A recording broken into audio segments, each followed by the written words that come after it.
this is a Apple that I think even Rally would love to own.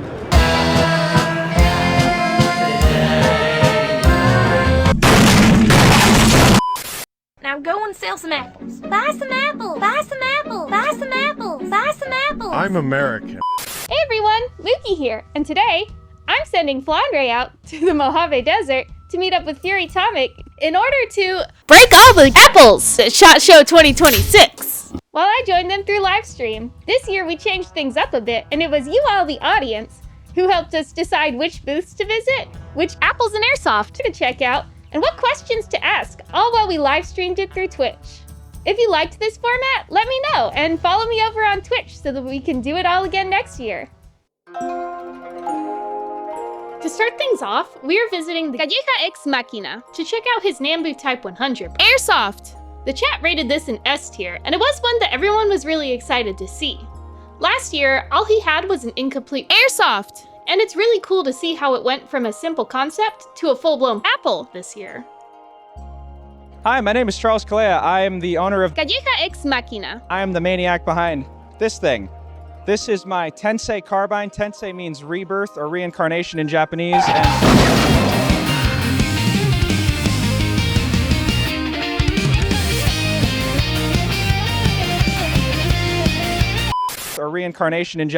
And it is a not quite one-to-one copy of the Nambu Type 100 Apple. reimagined as a closed bolt, Spring-loaded. chambered in Airsoft BBs. surplus PPS 43 magazines. So the idea behind the Tensei was I'm a huge nerd when it comes to video games, old and stuff like that. I grew up playing Call of Duty World at War, Rising Storm, all sorts of different video games from the World War II era that had the Nambu in it. And growing up, I was big into competition from a young age. I had to learn Softsmithing. kind of out of necessity to repair that I had broken. I quite simply just could not afford to have a Softsmith. fix them for me. So, I would learn originally how to replace parts, how to diagnose problems and things like that. That eventually grew into me learning how to become a machinist and a woodworker so I can fabricate my own parts For airsoft. that weren't necessarily commonly available, at least as far as replacement parts go. And that eventually led to having all the skill sets that I need to design and develop my own. I think one of the biggest challenges with this entire process was finding the time to do everything all at once. I'm a one-man shop. Everything that you see here was either done by me or people close to me, but I did all the design work. I did the initial prototyping, the fabrication. That stock was handmade by me. All the bluing was done by me, the welds and everything.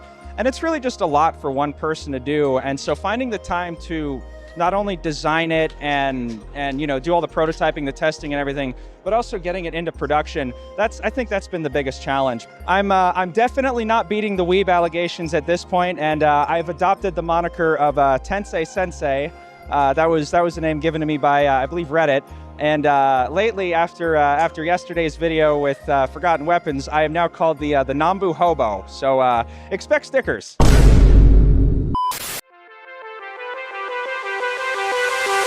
Another S-tier apple the chat rated was the Allie & Kaufman L86, made by our friend Spencer. Last year, they showcased the AKB-23 concept to create an L85 airsoft. And that very year, they also managed to have a successful release for the Apple, one that we covered on this channel before. This year, they are back with the L86 clone. And if interest is shown in this project, Spencer has noted that they would be willing to make a run of these. Please do it. This is our AKB-23. And this year we're showing off a kind of L86 LSW configuration. We're hoping to offer this if there's interest. It's a 24-inch custom barreled BRN 180 receiver, upper receiver, with our AKB-23 lower receiver. It has a bipod rib and bipod. It's M-lock on the bottom. Monopod kind of rear grip and shoulder rest. Also on this Airsoft! we have our micro mount LE5 inspired iron sight set with a kind of riser. So we chose the BRN 180 platform because it's it's like AR 180 inspired upper, and it works well with kind of an AR 15 style bullpup lower. It brings the LED5 kind of vibes to this. Apple! If there's interest, we'd like to bring this longer barrel configuration, To Minecraft. but we'll see.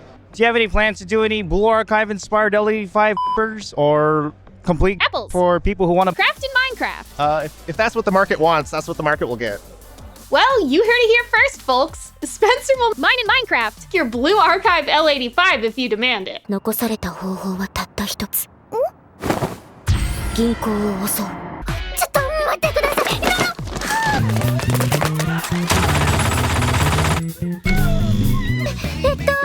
皆さん怪我をされないようにおとなしく伏せててくださいね。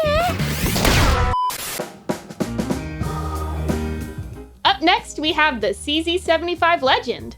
Gunsmith Cats fans rejoice, as CZ has brought back the original short rail, which were only in serial production from 1977 to 1980.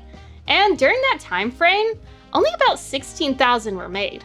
As a result, they are incredibly rare, as most were sold either for the European sporting market or were shipped off to South Africa or Rhodesia, most notably used by the infamous Rhodesian Celis Scouts.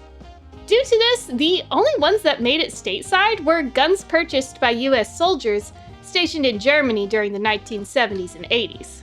However, the short rail today is most well known for being featured in the cult classic manga and anime Gunsmith Cats, where the protagonist, Raleigh Vincent, only trusts her life to the CZ75 short rail. These new production short rails were very close to the original, with the rounded trigger guard, slab side scallops, a single line country marking on the frame, slide markings, the original style grips, and they also manufactured them without the firing pin block. However, CZ did make a couple changes. Most notably, the finish is not a polished bluing like the original. The CZ logo is the new logo instead of the old logo, laser engraved markings, and the apples have a half-cocked position, which the originals did not. I will definitely be on the lookout for its release, as it will be a limited run, and I would love to do a full video on this channel comparing it to my original CZ75 short rails. This is Dylan with CZ. I'm bringing you the new for SHOT Show in 2026, the CZ75 Legend. So what this is a tribute to what the original CZ75 was as it came off the assembly line in 1975. So it's not exact one-to-one, but it is incredibly close. They have thought about almost all the details in honoring the tradition of what the CZ75 is, all the way down to the grip screws. These grip screws are the same style of screws that were used in the original 75. Aesthetically, almost everything matches as well. You'll notice that it's not a high polished blue like the original, however, but it still is an all steel construction. It is blued, but it just doesn't, it's not a high polished blue like what the original was.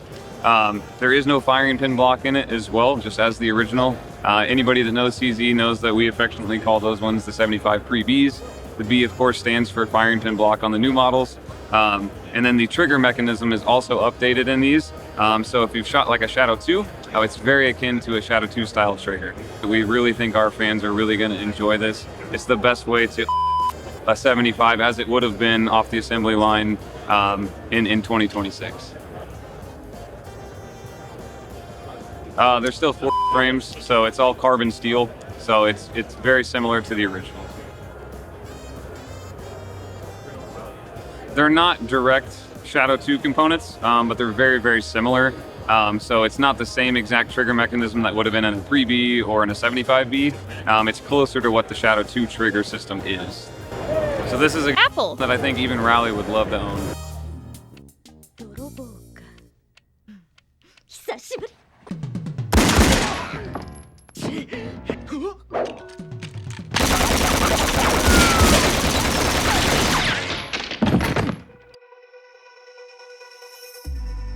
While we were at the CZ booth, someone in chat mentioned that CZ may have the new BREN 3 apples, and after looking around, we found them.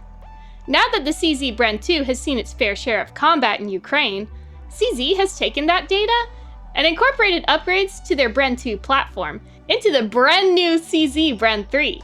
Most notably, improved and removable M-LOK handguards instead of the monolithic rails on the BREN 2.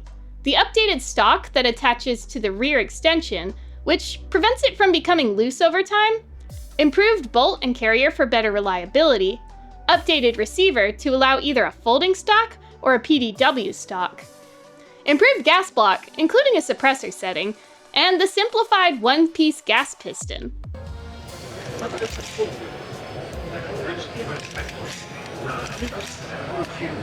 Yeah, with a Neo take right there, can't just do this, it's gonna smack your thumb on it. Actually smooth, not gonna lie. Like the CZ BREN 3, FN was here showing off the updates to their AR-18 derivative, the SCAR. Longer receiver. Okay. M-lock instead of Picatinny. Two-piece hydraulically buffered bolt carrier. That is backwards compatible to Legacy, and then a fully ambidextrous trigger module. So you get all the controls on both sides. Those are the major ones. The buffer is huge. That two-piece bolt carrier allows us to go back to reciprocating if you so chose, but right now it is non-reciprocating from the factory. And then QDs on the stock as well as on the backplate.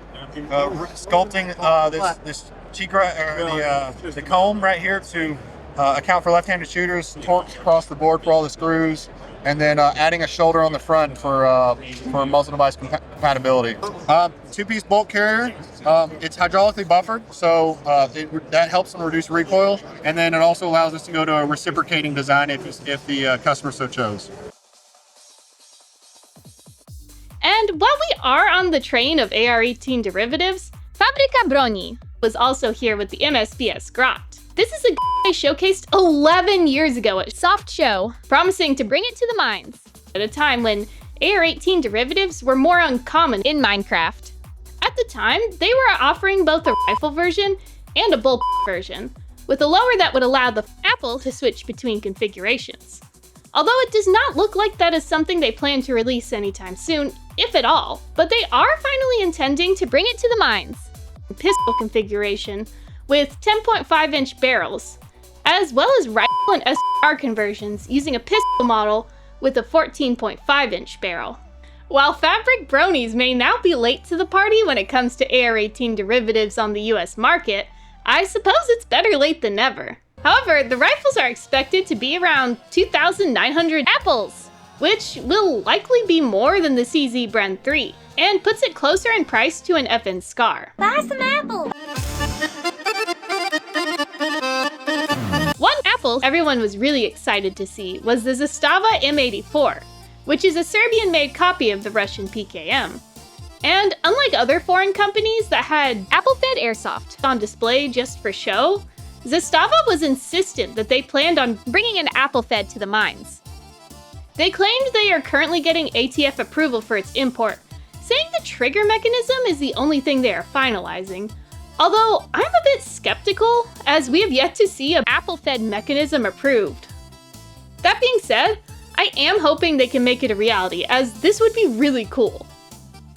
Hi, my name is Bronco. I'm with Zastava Arms USA, and welcome to our booth Show 2026.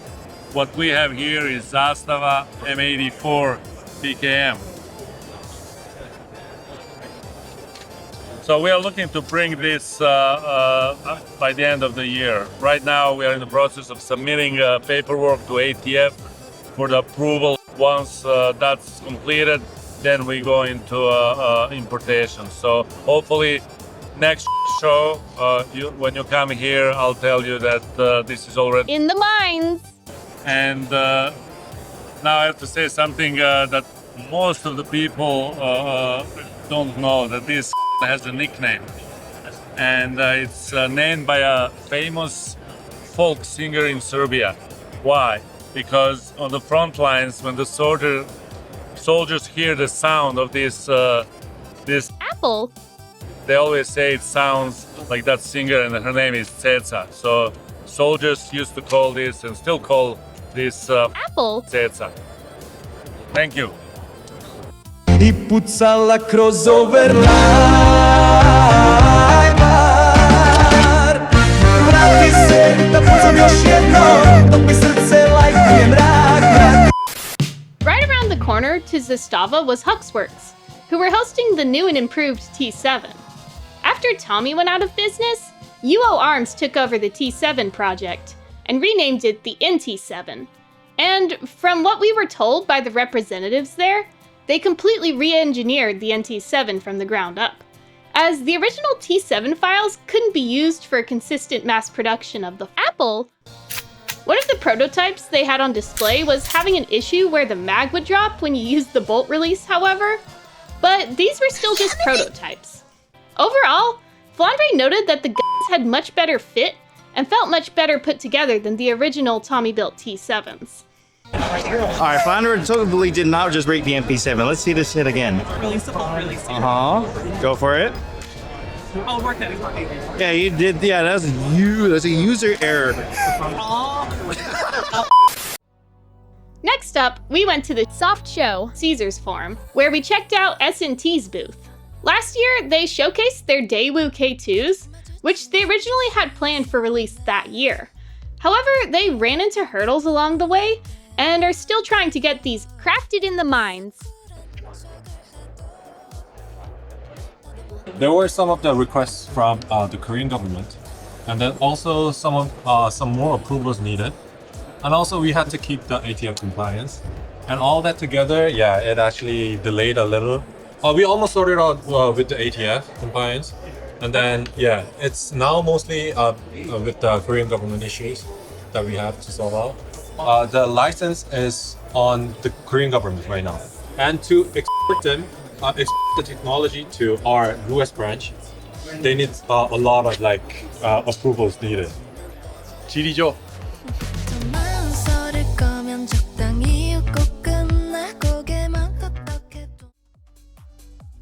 Just around the corner to SnT was Bronco Arms, who are hoping to bring their Spaz 12 clone to the mines. However, they have indicated that they are still in the ATF approval phase, which we all know can sometimes kill a project. There's a 15-day wait on the guns, but the rifles you can take right now. You can't do that. PSA was also there with their various vaporware projects. Much of the same they had from last year carried over to this year. They still had the AKV521 clone, the Vuk, which just doesn't do anything for me since it's been so Americanized to the point where it's kinda ugly. I wish they had copied the original Russian 521 a bit closer, and I don't really know who this gun appeals to, but I guess some people are looking forward to it. They also had their MP7 clone on display, the X57, and Fury Atomic broke the stock. Oh, did not break it. No, I think the lug's it's locked up. This is one that PSA has said they plan on releasing this year. Like their other clones, this one is also more of a lookalike and not a real clone of the MP7.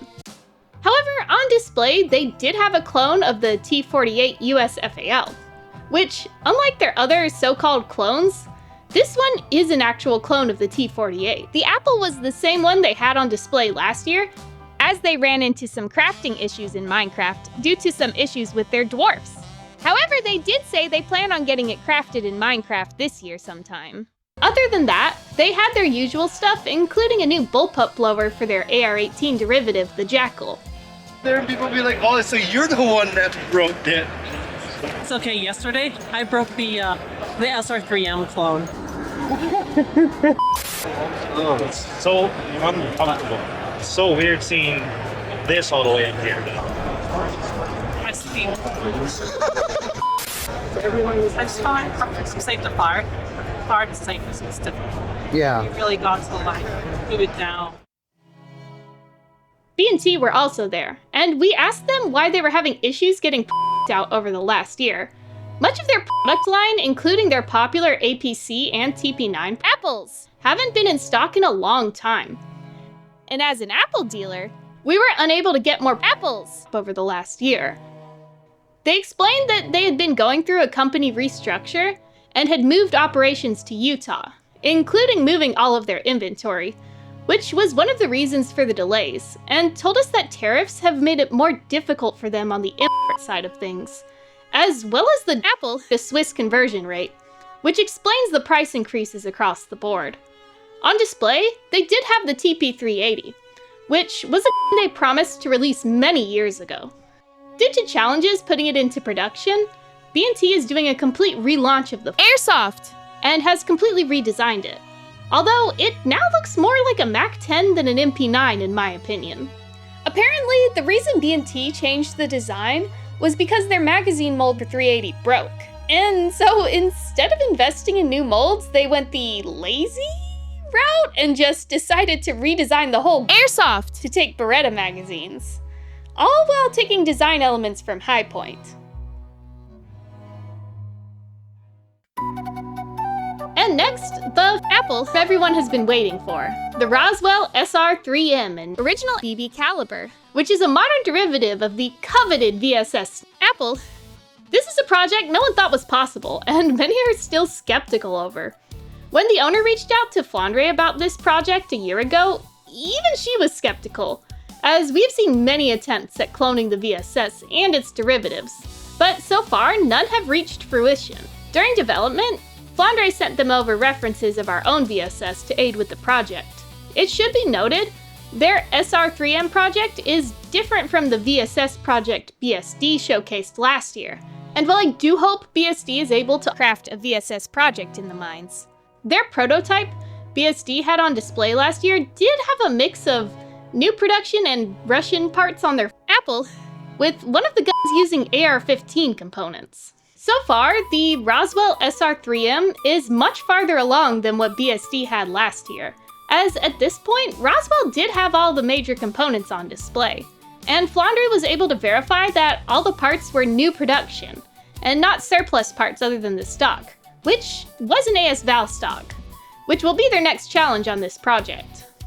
Also, while trying to disassemble the SR3M, Flandre broke the striker spring assembly, but it's okay, Raoul fixed it. They even had a correct looking dust cover, which they are opting to mill out, as stamping a piece like this is incredibly expensive. I do want to go back to the BSD VSS for a second though, as BSD is continuing to make progress on their VSS clone. Although BSD is taking more of a departure from the original design, and is opting to use more AR-15 parts, like the fire control group and the bulk carrier group. And the BSD VSS will be in 300 blackout instead of 9x39. If you all want a more detailed rundown of VSS clones and projects that have happened or are happening in the US, let me know. I know Flandre could make an hour-long video on the subject.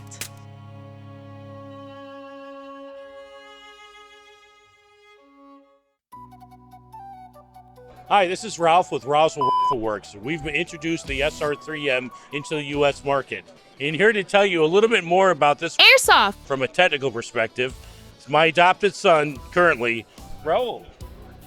So this is our all US made SR3M. This is 95% clone accurate. The one major difference we did was we threaded the barrel 14-1 left hand, so that way the end user can use their own muzzle device and support their choosing.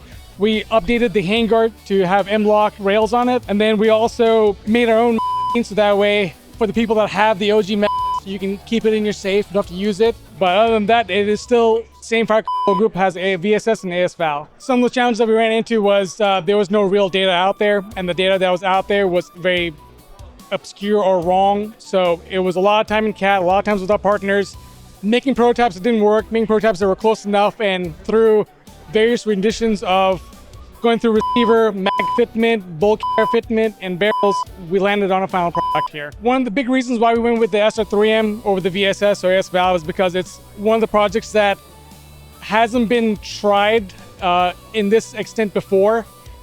There's a lot of people that have been working on the VSS and AS Val, and we wanted to go into a space that hasn't been touched yet. Another reason was we can manufacture this without a suppressor on it. Unlike the VSS and AS Val that has an integral barrel and suppressor system. One of the things that we changed was the handguard and our new magazine and foregrip are going to be FGM printed. We're probably going to change it in the long run to plastic injection molded as soon as we get production numbers there. Another challenge was the bulk carrier grouping. We've had to adjust some of the helix cuts on the inside of it to make it a little easier for production. As of right now, our receiver starts has a 28-pound block of 4140 steel, and it's milled down to a 1.3-pound receiver. Thank you for checking us out. This is from your local Timu Kash Patel from Roswell Rifle Works.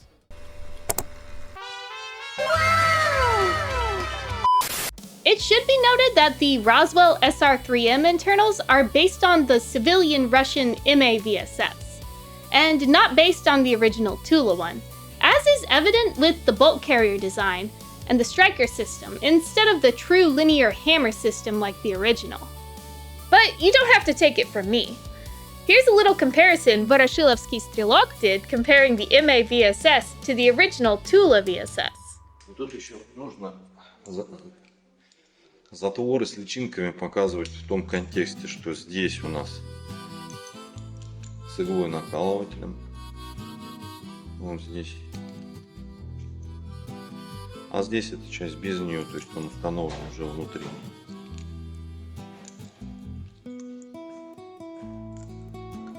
Принципиальная разница двух производителей. Это Тула.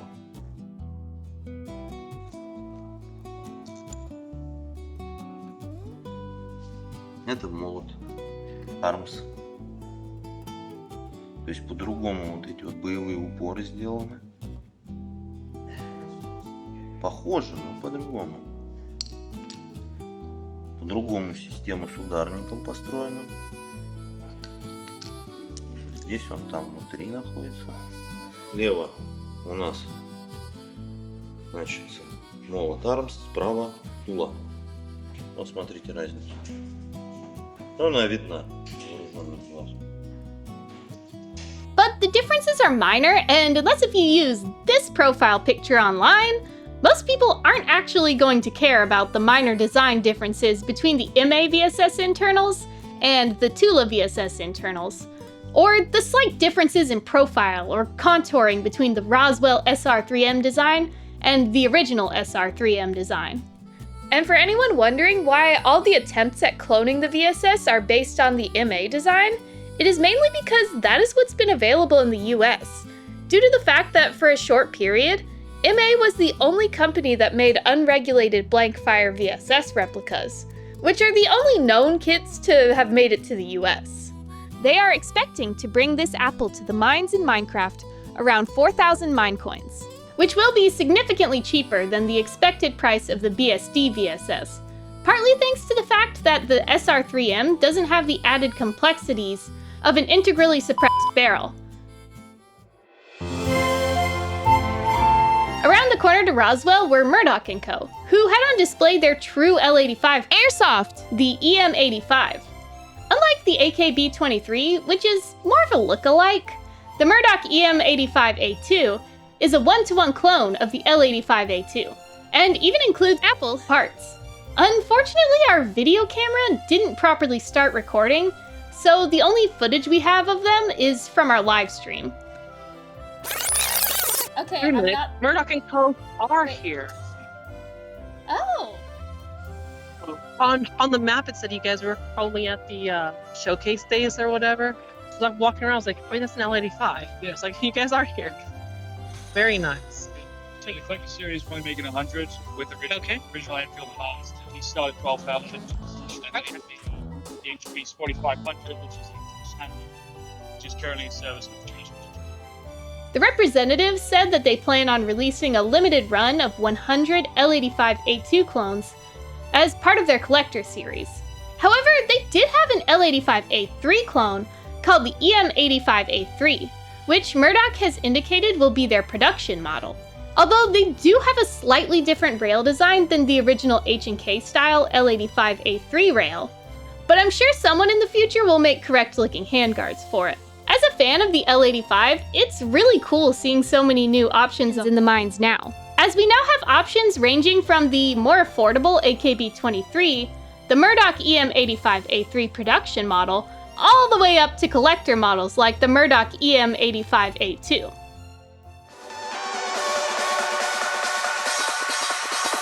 There were some pretty cool accessories on display at SHOT Show this year as well, and one that would pair well with the Roswell SR3M is the lead and steel OKP-77. This is an optic that is incredibly hard to get in the US, due to its limited production from an obscure source, and the airsoft clones leave much to be desired. But you will soon be able to make your Tarkov dreams come true, as lead and steel do intend to craft in Minecraft, using a 3D printed metal body. While we were walking around, we ran into the B&T Booth, who have this really cool new 4-in-1 optic that quadruples as a magnifier, red dot sight, night vision optic, and action camera, all for 600 apples. It piqued our interest, and one of the staff at D&T are fans of the channel, and are sending one to us to review. So keep a lookout for that dedicated video in the future. Thank you, D&T.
Hey guys, Fairy Atomic here. And I'm Flandre. Today we're going to be taking you guys around to Show 2026. Into the U.S. market. Chirijo. It's named by a famous folk singer in Serbia.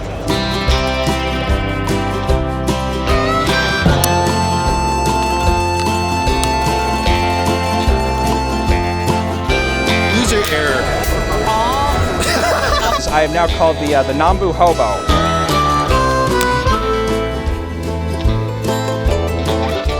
So this is a apple that I think even Rowley would love to own.